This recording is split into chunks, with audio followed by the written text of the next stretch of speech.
you are with me every step of the way. You're strong enough to handle any fear that I face. Even things that scare me, cause they seem too big. Even all the hard things that make me wanna quit. You're bigger than it all and you're in charge of it. And I don't feel so worried when I look to you, Jesus. Your love is unforgettable. Your strength is undeniable. With you, nothing is impossible. You are the reason, you are the reason I'm brave. You are the reason, you are the reason I'm brave. You are the reason, you are the reason I'm brave. When I look at how great you are, your kindness helps me believe that you are good, and with you I can do anything. Even things that scare me, cause they seem too big. Even all the hard things that make me wanna quit. You're bigger than it all and you're in charge of it. And I don't feel so worried when I look to you, Jesus.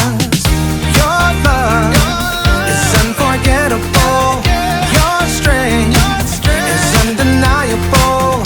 With you, nothing is impossible. You are the reason, you are the reason I'm brave.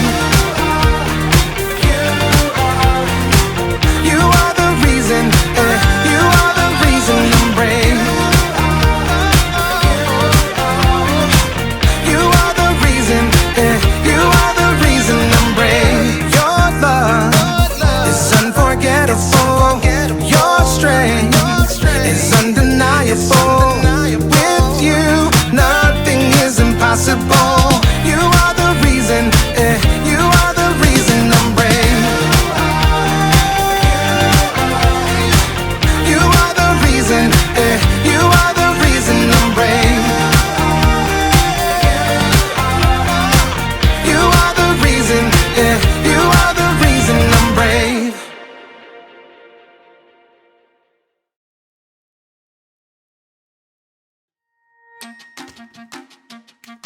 Welcome to Story Lab. This week we're talking about courage while we take a look at the story of someone who faced a pretty dark night. Oh, and don't miss this.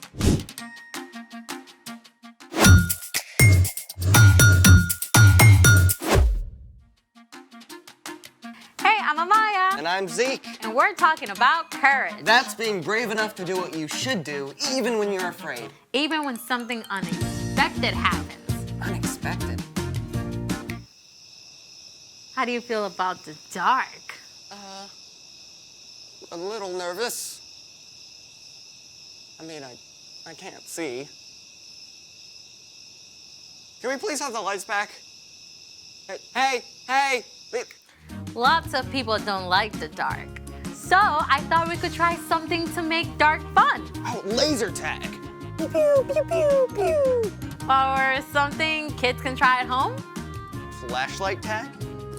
Pew, pew, pew. Or glow in the dark slime. Oh, I've never made slime. Me neither. Alrighty then, let's make it. Okay, what do we use for this experiment? All right.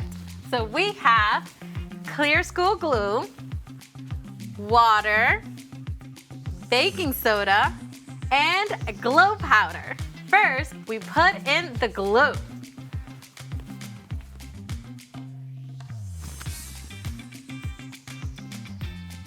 Perfect.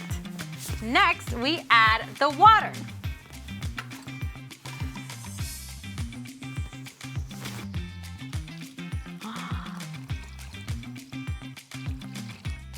Yes.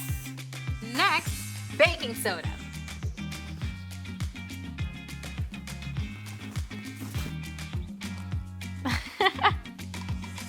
And finally, we add the glow powder.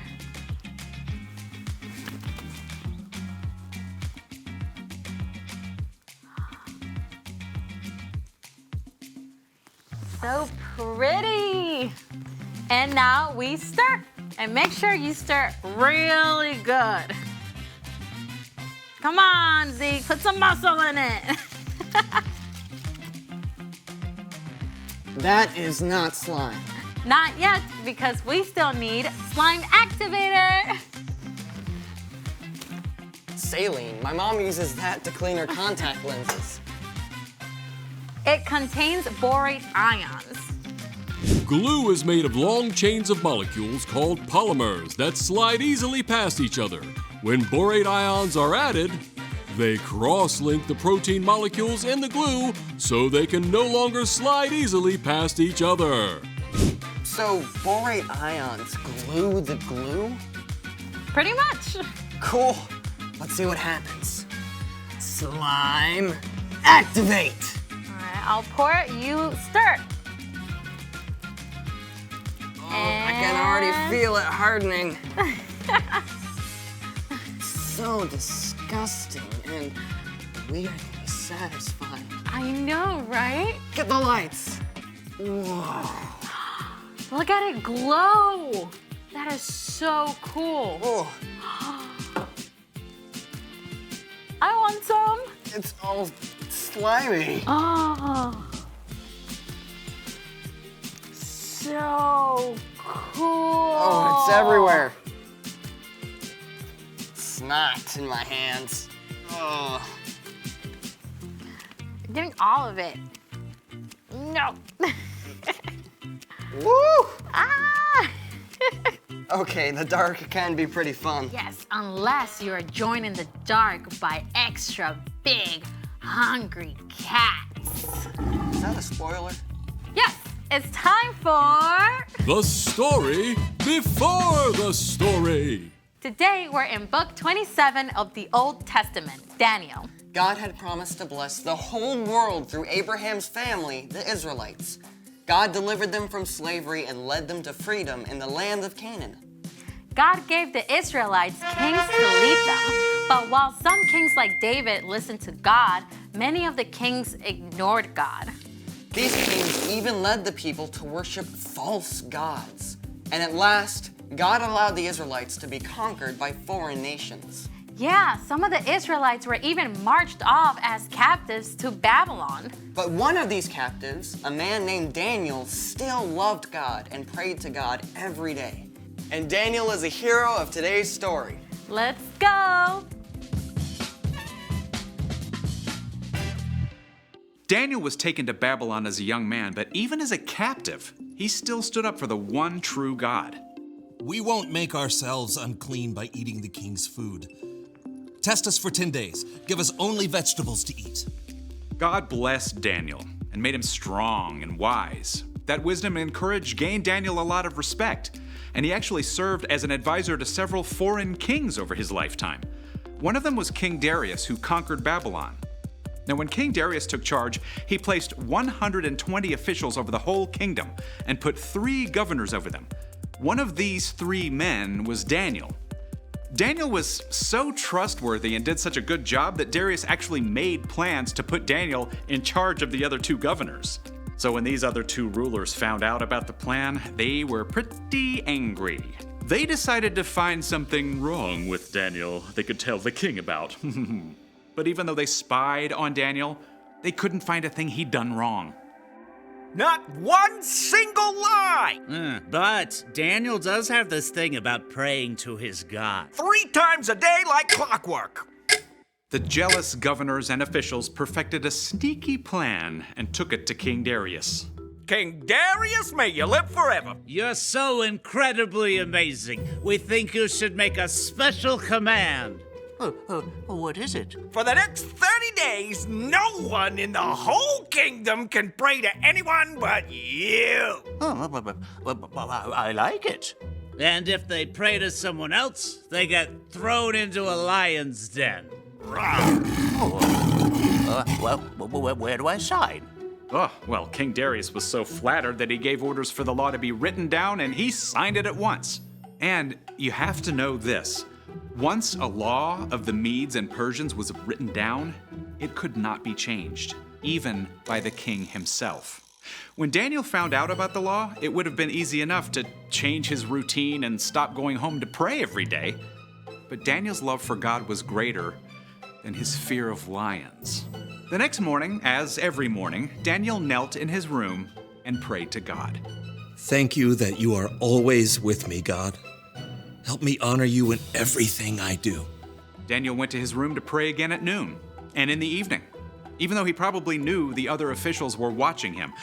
And sure enough, they were delighted to find Daniel disobeying the king's law. Oh, they rushed after the king as fast as they could. King Darius, didn't you sign an order that for 30 days no one can pray to anyone but you? Huh? Oh, I did. Or they'd be thrown into a lion's den. Well, no one would risk it. Except Daniel. He still prays to his God 3 times every day. When Darius realized he'd been trapped, he was very upset. He didn't want Daniel to be harmed, but even he couldn't find a way around the law.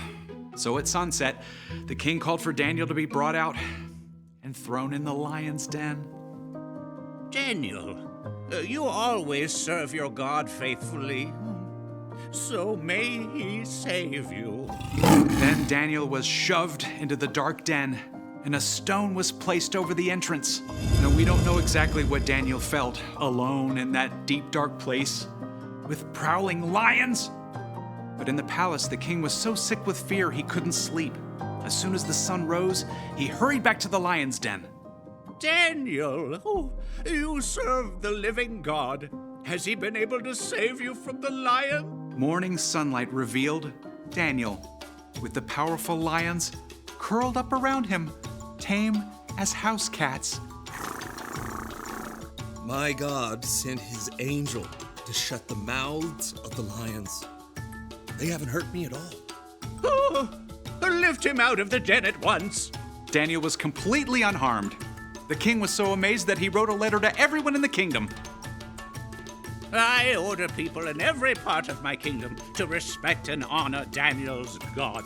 He is the living God, and he has saved Daniel from the power of the lions. Daniel continued to serve the king, and because of Daniel's courage, every person in the land heard about the one true God. The end. A whole den full of lions. Daniel must have been so scared. Oh, for sure, but he could look back on the times that God had helped him. He trusted God to be with him no matter what. So, what's our part in this story? Well, okay, maybe your mom told you to take the trash to the curb hours ago, but you forgot and now it's dark.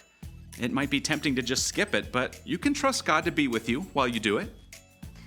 Or maybe you have to give a book report in front of the whole class and it's your first time, so you're super nervous. It would be easy to just tell the teacher you lost your voice and can't quite do it. Yeah, but truth is, you can trust that God is with you even in front of the class. Yeah, God knows we all struggle with fear sometimes. That's one of the reasons God gave us Jesus. When we believe in Jesus and follow him, we have God's Spirit to help us face anything that comes our way, from a book report to a barking dog to a mean kid. I think we've got it. Thank you, Brian. See you next time. So here's the thing. You can do what you should because God is with you. Too bad Daniel didn't have this stuff to glow in the lion's den. Yeah, I don't think you can ever get that out of big cat fur. I don't think I'm ever gonna get it off my hands. Thanks for joining us in the Story Lab. See you next time.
I don't wanna be afraid, so I will not give up hope now. I'm not alone.